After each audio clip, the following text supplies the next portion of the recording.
안녕하세요. 소년심판, 소년재판의 신 혜성 변호사입니다.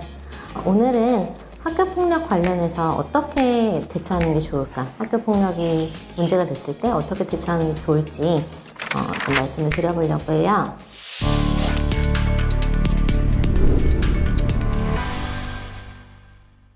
학교폭력이라고 하면 사실 더글로리 같은 심각한 수준의 학교폭력, 이게 먼저 떠오르잖아요. 사실 학폭위라는 것도 그런 학교폭력을 예정하고 그걸 해결하기 위해, 그렇게 피해를 입는 학생들을 보호하기 위해서 만들어진 제도입니다.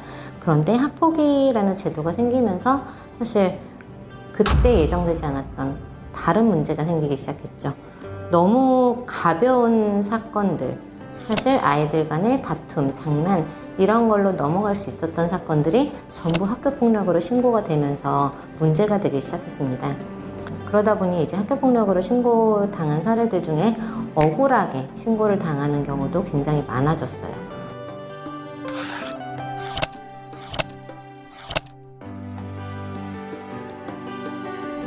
학폭위 절차라는 게 일단 신고가 되고 나면은 바로 학교장에 가해 학생과 피해 학생 분리를 하는 경우가 많고요.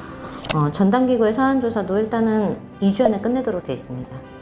그리고 학폭위에 넘어가는 걸로 결정이 된다면 그럼 또 학폭위는 학교에서 그 요청을 받은 다음에 3주, 늦어도 한 달 안에 학폭위가 개최되도록 지금 규정이 되어 있어요. 그러다 보니까 굉장히 준비할 시간이 짧죠. 그런데 법적 대응을 할 생각을 못 하시기 때문에 좀 잘 해결되기를 바라면서 시간을 보낸 결과 늦게 찾아오시는 경우가 많아요. 그러면 사실 변호사 입장에서도 굉장히 조급합니다.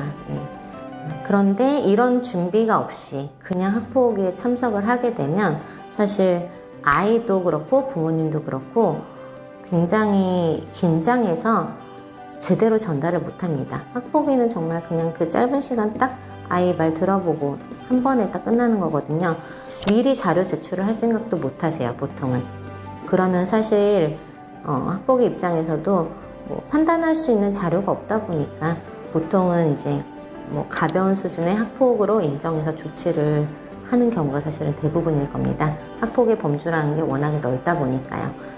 그래서 미리 좀 준비를 하고 의견서도 제출하면서 구체적으로 어떤 점이 억울한 건지, 어떤 점이 잘못됐는지, 신고 내용이 어떤 점이 잘못된 건지, 이런 걸 좀 법적으로 미리미리 준비해서 학폭위에 임할 수 있었다면, 그렇다면 좋은 결과가 나올 수 있는 사건들이 아마도 되게 많았을 거라고 생각을 합니다. 학폭 신고를 당했을 때 만약에 조금 내가 억울한 점이 있다 라는 생각이 든다면 조금 더 적극적으로 한번 알아보시고 우선은 대비를 해두시는 것도 좋을 것 같습니다.